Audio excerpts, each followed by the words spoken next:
Class 11th की mathematics chapter first sets है हमारे सामने। आज एक्सरसाइज 1.1 के क्वेश्चन सॉल्व करेंगे। तो पहला क्वेश्चन है which of the following are sets, justify और आंसर। मीन्स हमें इन क्वेश्चंस में ये बताना है कि पहले कि सेट्स कौन से हैं और फिर हैं क्यों, इसके लिए एक रीज़न देना है। तो इन क्वेश्चंस को हम ज़्यादा से ज़्यादा 3 स्टेटमेंट्स में करने की कोशिश करेंगे। तो पहला क्वेश्चन है the collection of all the months of a year beginning with the letter J. मतलब कि जे लेटर से शुरू होने वाले मंथ्स के हमें कलेक्शन बताना है। तो ये एक सेट है क्योंकि एक ईयर में 12 मंथ होते हैं और ये फिक्स्ड है कि उनमें से जो भी उनके नेम हैं वो फिक्स्ड रहेंगे, उनमें कोई चेंज नहीं आ सकता। तो हम इसे कुछ ऐसे लिखेंगे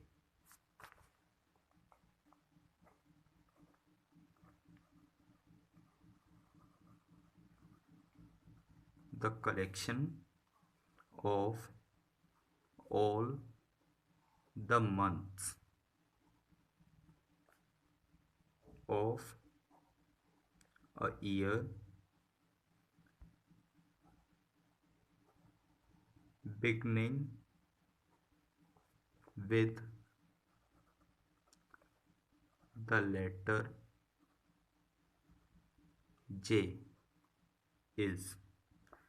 अब यहाँ पे मैं क्या करता हूँ, मैं सेट्स में मैं ब्रैकेट्स के अंदर नेम लिख देता हूँ जिन जो जे से स्टार्ट होते हैं। तो पहला होगा January, second June, July and bracket closed. तो यही होते हैं। इसके बाद एक स्टेटमेंट लिखते हैं it is a well defined collection. अब ये स्टेटमेंट हमें मिलती है सेट्स की डेफिनेशन में से, जिसे कहते हैं कि well defined collection of object is called set. तो उसमें से एक ये हो गया और ये हमने जस्टिफाई तो कर ही दिया है। Hence it is a set. ये हो गया हमारा फर्स्ट पार्ट। चलिए अब सेकंड क्वेश्चन करते हैं। अब सेकंड ऑप्शन है the collection of 10 most talented writers in India. तो जैसे कि मैंने आपको इंट्रोडक्शन में भी बताया था कि ये जो क्वेश्चन है ये अलग अलग पर्सन टू पर्सन वेरी करता है। जैसे कि अगर मैं बोलूँगा तो टॉप राइटर्स में मुंशी प्रेमचंद जी आ सकते हैं, अगर कोई और होगा तो वो किसी और राइटर का भी नाम ले सकता है। तो ये वेरी कर रहा है, यानी ये एक सेट नहीं है, प्रॉपर सेट नहीं है। तो इसके लिए मैं लिखूँगा, पहले तो यही जो स्टेटमेंट है इसी को लिख लेते हैं। The collection of 10 most talented writers in India is not well defined. It vary from person to person. Now जब हमें ये पता चलेगा कि एक वेल डिफाइंड कलेक्शन नहीं है, और ये क्यों नहीं है, क्योंकि it vary from person to person, hence it is not a set. आप आपको इन दोनों से पता चल गया होगा कि आगे के क्वेश्चन कैसे करने हैं। तो आप अपनी ग्रामेटिकल मैनर को चेंज कर सकते हो कि आप पहले इस लाइन को लिख लो, फिर उसके बाद आप बता दो कि ये वेल डिफाइंड कलेक्शन नहीं है, या फिर आप इस पूरे को ना लिख के आप बिकॉज लगा के सीधे लिख सकते हो, कुछ भी कर सकते हो। बट आपको अपना एक जस्टिफाई करना पड़ेगा कि आप ये आंसर क्यों बोल रहे हो कि ये सेट नहीं है। तो अब आगे क्वेश्चन देखते हैं जिससे आपको और आइडिया लगे कि हाँ ये क्वेश्चन कैसे करने हैं। अब जैसे देख सकते हो option number third, a team of 11 best cricket batsman of the world. अब ये भी आप देख सकते हो कि इसमें भी वेरी करेगा पर्सन टू पर्सन। तो मैंने इसमें लिखा है a team of 11 best cricket batsmen of world is not well defined because it vary from person to person. Hence, it is not a set. तो आप देख सकते हो कि पहले हमने इसका स्टेटमेंट लिया, फिर हमने बता दिया कि ये वेल डिफाइंड नहीं है, और फिर क्यों नहीं है, क्योंकि ये वेरी कर रहा है पर्सन टू पर्सन, इसीलिए हैंस ये एक सेट नहीं है। इतने में आपका ये आंसर ओवर। ऐसे ही ऑप्शन नंबर फोर्थ में देखिए, the collection of all boys in your class, the collection of all boys in your class is well defined because one can definitely identify a boy who belongs to this collection। यानी कि अगर अगर जैसे मैं हूँ अपनी class में, तो मेरे को पता होगा कि मेरी क्लास में कौन कौन बॉय है, या कोई अगर बाहर से भी आएगा तो उसे भी पता होगा कि ये बॉय है और ये गर्ल है लिस्ट को देख के। तो इसीलिए ये एक सेट है और इसे कोई चेंज नहीं कर सकता है, इसलिए hence it is a set. अब बारी आई फिफ्थ ऑप्शन की। So the collection of all natural numbers less than 100। तो ये एक सेट है क्योंकि हमें पता है कि 100 से जो भी लेस होंगे वो सब नेचुरल नंबर्स हम एक सेट बना सकते हैं उसका। तो देखिए, the collection of all natural numbers less than 100 is, अब यहाँ पे मैंने ब्रैकेट के अंदर लिख दिया है 1 2 3 4 5। अब जब ज़्यादा कलेक्शन होता है तो हम डॉट से शो कर सकते हैं, तो डॉट डॉट डॉट, और यहाँ पे मैंने 100 लास्ट में लिखा है कि 100 तक हम पहुँचा रहे हैं। अगर मैं यहाँ पे 100 नहीं लिखता तो ये कभी ख़त्म नहीं होता, ये फिर इन्फानाइट चलता। It is well defined collection, और हमने ये बता दिया कि ये एक वेल डिफाइंड कलेक्शन है, hence it is a set. अब sixth, a collection of novels written by the writer Munshi Premchand. तो प्रेमचंद जी की कोई भी नॉवल होगा तो वो उसे देख के बता सकता है कि वो प्रेमचंद का है। जैसे कि अगर आप किसी शॉप वाले से पूछो कि मेरे को प्रेमचंद का नॉवल निकाल के दे दो, तो वो दे देगा निकाल के। अब ऐसा तो नहीं है कि आप प्रेमचंद जी का नॉवल मांगो और वो किसी और का दे दे, तो यानी ये भी एक सेट है।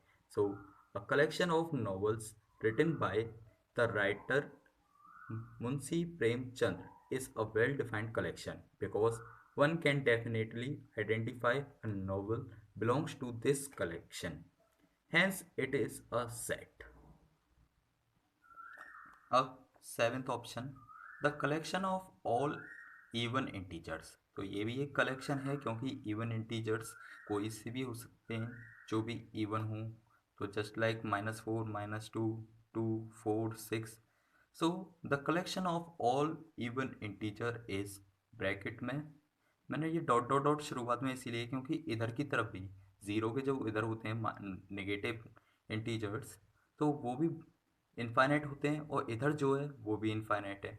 और ये सब कुछ एग्जांपल दे दी हैं कि हाँ ये इनसे थोड़े से रिलेटेड हैं जो आगे बढ़ चुके हैं।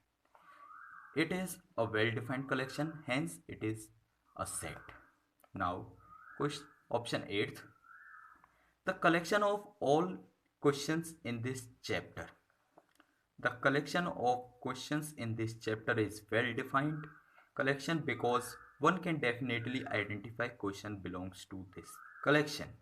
अब ये क्वेश्चन, ये चैप्टर है सेट्स। अब ये तो नहीं है सेट्स में मैं ट्रिग्नोमेट्री लगा दूं तो क्या हो जाएगा, नहीं हो सकता। इसीलिए कोई भी आराम से पहचान लेगा कि ट्रिग्नोमेट्री का क्वेश्चन अलग है और सेट्स का अलग, hence it is a set. Now a collection of most dangerous animals of the world। अब ये भी पर्सन टू पर्सन वेरी करता है, क्यों? क्योंकि हर किसी को अलग को अपना किसी ना किसी एनिमल से डर लगता होगा, और आजकल तो लोग चूहे और छिपकली से भी डर जाते हैं, बॉलीवुड में बहुत देखा होगा आपने।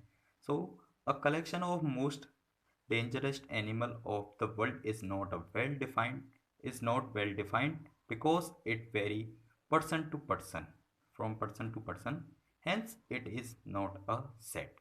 तो ये क्वेश्चन हो गया यहीं पे खत्म। अब बढ़ते हैं सेकंड क्वेश्चन की तरफ। अब सेकंड क्वेश्चन क्या कह रहा है, let a is equal to in bracket 1 2 3 4 5 6, insert the approximate symbol belongs to or not belongs to in the blank space। अब देखिए a एक सेट है जिसके ये सब एलिमेंट्स हैं, तो अगर ये जितने भी ऑप्शंस हैं वो अगर इनसे मैच कर रहे होंगे तो ये इससे बिलोंग करेंगे, नहीं तो नहीं। तो अब देखिए 1 2 6, तो हम आराम से लगा सकते हैं इसमें कि 5 बिलोंग्स टू और नॉट बिलोंग्स टू ए। सो ये तो बिलोंग कर रहा है, यहाँ पे मैंने लगा दिया बिलोंग्स टू। सेकंड में 8, so this is not belongs to. 0 0 भी नहीं है, सो नॉट बिलोंग। 4 4 है, so belongs to. 2 belongs to. 10 not belongs to. चलिए अब बढ़ते हैं क्वेश्चन नंबर 3 की तरफ। सो यहाँ पे लिखा हुआ है write the following sets in roster form. Roster form की बात की गई है, तो यहाँ पे ये ज़रूर सेट बिल्डर फॉर्म में लिख रहा होगा, ये लिख रहा है आपके सामने। तो अब इसे रोस्टर फॉर्म में कन्वर्ट करते हैं। तो रोस्टर फॉर्म में कन्वर्ट करने का सबसे आसान तरीका तो वही है कि सबसे पहले हम इसके एलिमेंट्स लिख लेते हैं। सो the elements of A R, अब ये होते हैं तो पहले इसे पढ़ लेते हैं। a is equal to the set of x such that x is an integer and -3 is equal to or lesser than x lesser than 7। यानी कि जो x है वो -3 के इक्वल भी हो सकता है और उससे बड़ा भी हो सकता है, बट 7 से छोटा हो सकता है। तो यानी यहाँ से अगर हम देखें तो जो हमारे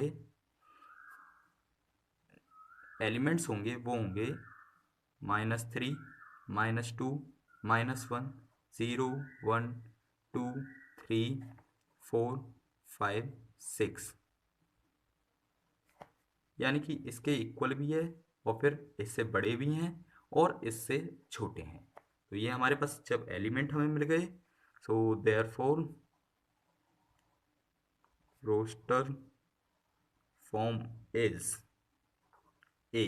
पहले तो हम सेट का नाम ही लिखेंगे, A is equal to bracket start -3 -2 -1 0 1 2 3 4 5 6 and bracket close.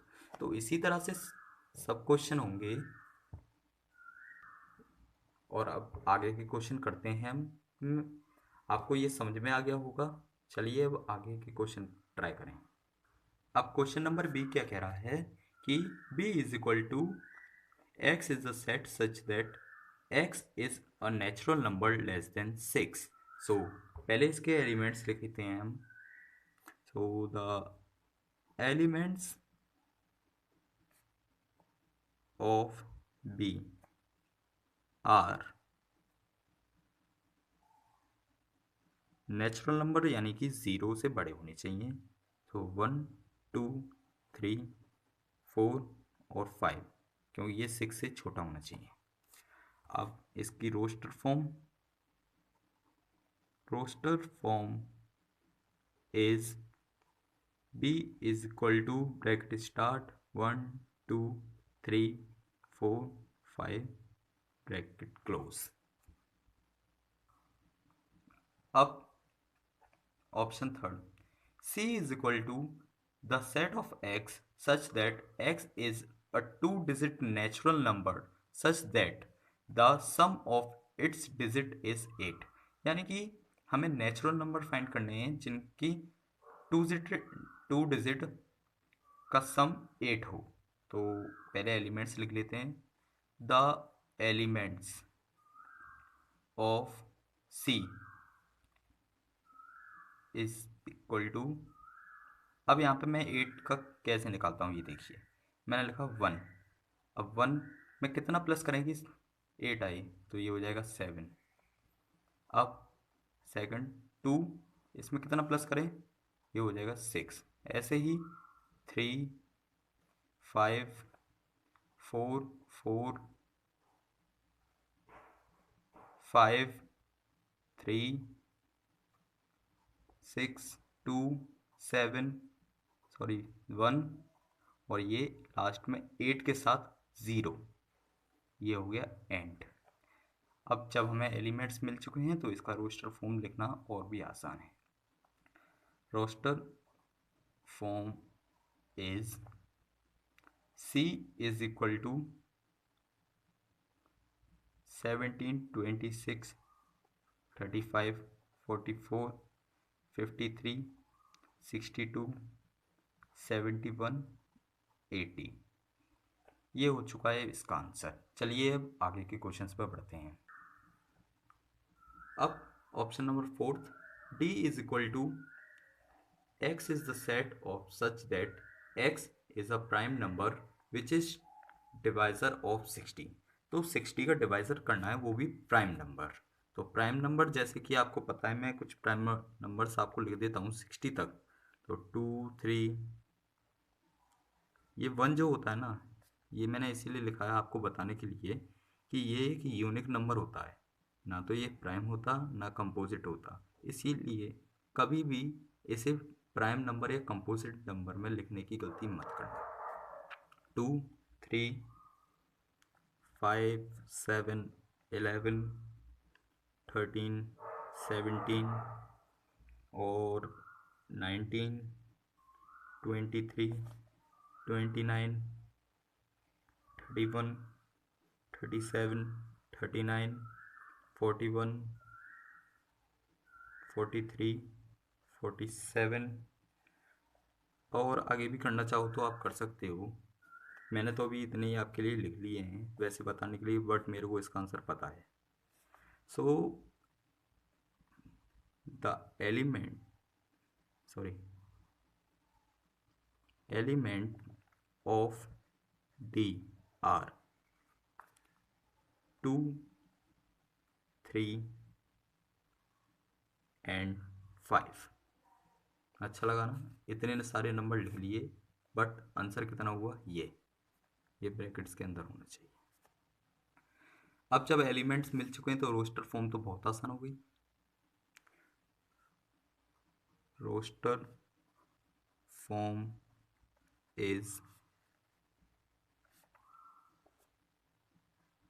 D is equal to 2 3 5। ये हो गया सॉल्व। अब चलिए बढ़ते हैं 5th क्वेश्चन पे। E is equal to the set of all letters in the word trigonometry। अब ट्रिग्नोमेट्री की जब बात आ गई तो इसमें आपको बस एक बात याद रखनी है कि इसमें जितने भी लेटर्स रिपीट करें उसे सिर्फ एक बार लिखना है, कभी भी रिपीट नहीं करना। और जो भी लेटर्स हैं उन्हें लिख दीजिए, अगर सीक्वेंस में लिखना है तो लिखिए, नहीं तो कोई प्रॉब्लम नहीं होगी। तो 5th क्वेश्चन का हो जाएगा, डायरेक्ट लिख देते हैं। इसमें क्या एलिमेंट देखें, E is equal to T R I G O N। उसके बाद O फिर से रिपीट कर रहा है तो हम इसे नहीं लिखेंगे, M E लिख लेंगे। अब T दोबारा रिपीट कर रहा है तो इसे भी नहीं लिखेंगे, और R ये भी रिपीट कर रहा है तो इसे भी नहीं लिखेंगे, और अब लिखेंगे सीधे Y। और ये हो गया आपका आंसर कंप्लीट। चलिए अब आगे का एक लास्ट ऑप्शन और है, उसे भी देखते हैं। F is equal to the set of all letters in the word better. तो इसे भी इसी तरह करते हैं। F is equal to B E double T की जगह सिंगल टी, ई पहले ही हो चुका है, और R लगा दिया कॉमा बीच में और ब्रैकेट क्लोज, आंसर। तो आज के लिए बस इतना ही, और आगे के क्वेश्चंस हम नेक्स्ट वीडियो में करेंगे। तब तक के लिए अगर आपको ये वीडियो पसंद आया हो तो हमारे चैनल को सब्सक्राइब करें और इसे ज़्यादा से ज़्यादा शेयर करें।